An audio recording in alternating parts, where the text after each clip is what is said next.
Hello दोस्तों, मैं आपका स्वागत करता हूं ज्ञान सागर चैनल में। मैं हूं सौरभ चौरसिया और मैं आज आपके सामने पेश करने जा रहा हूं क्या हम पास्ट में टाइम ट्रैवलिंग कर सकते हैं या फिर नहीं। तो अगर हम पास्ट में टाइम मशीन के द्वारा भी हम अगर पास्ट में टाइम ट्रैवलिंग करते हैं तो उसका नतीजा क्या होगा। हमने जो भी पास्ट में छेड़छाड़ किए हैं तो क्या हम उसे सुधार सकते हैं। तो आइए हम उसके बारे में थोड़ा सा थॉट एक्सपेरिमेंट के बारे में समझते हैं। तो दोस्तों, बहुत सारे साइंटिस्टों का मानना है कि हम पास्ट में टाइम ट्रैवलिंग नहीं कर सकते हैं, क्योंकि अगर हमने पास्ट में टाइम ट्रैवलिंग की तो हमारे सामने बहुत ही सारे पैराडॉक्स सामने आते हैं। ये दोस्तों, हम शुरू करते हैं अपना थॉट एक्सपेरिमेंट, लेकिन उसके पहले मेरे चैनल को सब्सक्राइब और वीडियो को लाइक करना ना भूलें। तो इसकी शुरुआत होती है एक एडवर्ड नाम के शख्स की, जो कि लंदन में ही एक सॉफ्टवेयर इंजीनियर है। वह हर दिन सेव द वर्ल्ड नाम की वेबसाइट पे एग्ज़ाम क्रैक करता है, और एक दिन वह एग्ज़ाम क्रैक करते ही उसे एक कॉल आती है, जिसे उसे बोला जाता है कि आपको ह्यूस्टन में और उसकी एयर टिकट सारी बुकिंग कर दी जाती है। उसे एयरपोर्ट पे लेने के लिए एक शख्स आता है, जिसे कहता है कि आपको हमने एक होटल बुक की हुई है, आप कृपया करके वहाँ जाके थोड़ा देर रेस्ट कर ले। वह उसे 2 दिन का टाइम देता है, और वह 2 दिन वह ह्यूस्टन घूमने में बिताता है। और वह 2 दिन घूमने के बाद आखिरकार उसकी डोर पे एक नॉक होती है, और वह बंदा फिर वापस आ जाता है और उसे कहता है कि आपको हमारे साथ चलना पड़ेगा। वह उसे वहाँ से लेके ह्यूस्टन के पास में ही एक घर में लेके जाता है, जहाँ पे उसे उसी घर के अंडरग्राउंड में लेके जाया जाता है। जब वह नीचे जाता है तो वह देखता है कि वहाँ पे नासा का बहुत बड़ा एक हेडक्वार्टर है। वहाँ पे बहुत सारे साइंटिस्ट काम कर रहे होते हैं। उसे एक अलग से चैम्बर में लेके जाया जाता है। वहाँ पे ऑलरेडी एक जेनिफर नाम की बंदी रहती है, और एक माइकल नाम का शख्स, जो कि माइकल यूएसए से है और जेनिफर कनाडा से। वो दोनों भी सेव द वर्ल्ड नाम की वेबसाइट पे एग्ज़ाम क्रैक किया करते थे। और बाद में जब उन तीनों ने पूछा गया कि आपने हमें यहाँ क्यों बुलाया है, तो वह उस शख्स ने उन तीनों को बोला कि हम एक प्रोजेक्ट पे काम कर रहे हैं। जैसे कि हमें आप सभी को पता है कि इस समय पोल्यूशन लेवल बहुत ही ज़्यादा बढ़ चुकी है, और फ्यूचर में जाके यह और भी बहुत ज़्यादा बढ़ जाएगी, और हो सकता है कि हमारे ह्यूमन सिविलाइजेशन की ख़त्म होने की कगार पे पहुंच जा सकती है। तो उसको सेव करने के लिए हमारी नासा की टीम ने बहुत ही सालों से हम टाइम मशीन बनाने की कोशिश कर रहे थे, और हमने सफलता भी हासिल कर ली है। और हमने जो ये सेव द प्लैनेट नाम का जो वेबसाइट बनाया था, ये ऑल ओवर वर्ल्ड में हम आप जैसे ही शख्स की इंतज़ार कर रहे थे कि कब को हमारे एग्ज़ाम को क्रैक करे और हमारे इस एक्सपेरिमेंट का हिस्सा बने। हमने तो 5 लोगों के लिए ये एक्सपेरिमेंट किया था, लेकिन फ़िलहाल आप 3 ही हैं जिन्होंने ये एग्ज़ाम क्लियर किया है।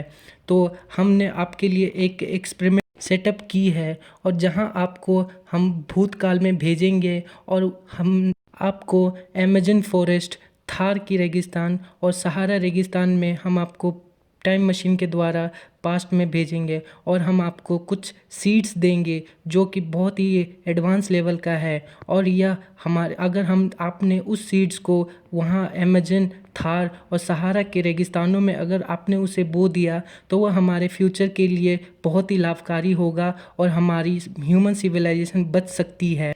यह सुनकर वह तीनों ही एक मिनट में ही रेडी हो जाते हैं, और वह अपनी पास्ट की ट्रैवलिंग के लिए तैयार हो जाते हैं। उन्हें टाइम मशीन में सीड्स के साथ भेज दिया जाता है।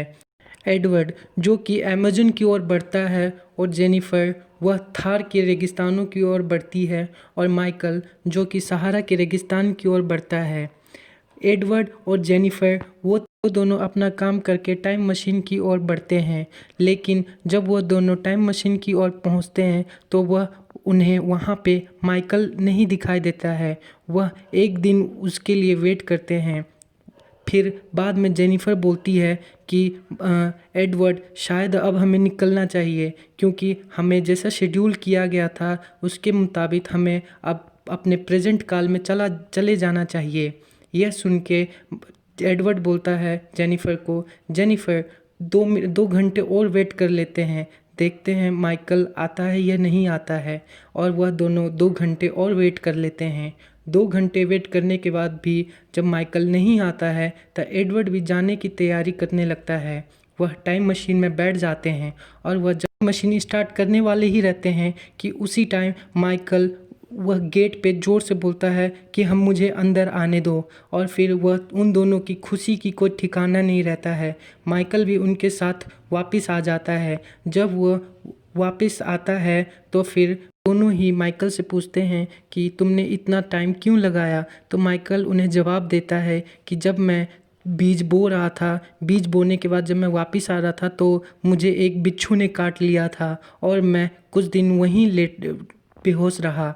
और उसके बाद जब मैं उठ के देखता हूँ तो सारी की सारी सीड्स को बिच्छुओं ने बाहर निकाल दिया था जो कि मैंने थे। अब वह तीनों खुशी होकर जब नासा की टीम के पास जाते हैं और उनसे पूछते हैं कि सर क्या हमने अपने फ्यूचर को सेव कर लिया है। तो उसमें नासा की टीम की ओर से जवाब आता है कि हमारा इन्वायरमेंट जैसा था आज भी वैसा ही है, कोई भी चेंजेस नहीं आया है।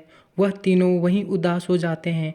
तो फिर नासा की टीम से पूछते हैं तो क्या हमने जो टाइम मशीन बनाई तो उसका क्या कोई बेनिफिट नहीं मिला। तो नासा वाले कहते हैं कि नहीं, आपने ऐसी कोई बात नहीं है, हमें इसका बेनिफिट ज़रूर मिला है। बेनिफिट यही है कि आपने जो पास्ट में टाइम ट्रैवलिंग किया है और जो हमारे पास्ट में जो बीत चुका है हम उसे बदल नहीं सकते हैं, और जो होने वाला है उसको हम अपने प्रेजेंट से बदल सकते हैं। तो आज ही मैं आप लोगों को निवेदन करूंगा कि आप लोगों को मेडल ज़रूर दिया जाए और आपके नाम के पन्नों पे ज़रूर लिखा जाए। आज ही मैं राष्ट्रपति जी से बात करूंगा कि आने वाले फ्यूचर की वह कोई ना कोई एक्शन ज़रूर लें और हमारा आगे आने वाला फ्यूचर को सेव किया जाए। तो इसी तरीके से हम अपने थॉट एक्सपेरिमेंट से यह साबित कर सकते हैं कि हम पास्ट में ट्रैवलिंग कभी भी नहीं कर सकते हैं। तो आज के लिए बस इतना ही। मिलता हूँ न्यू वीडियो के साथ।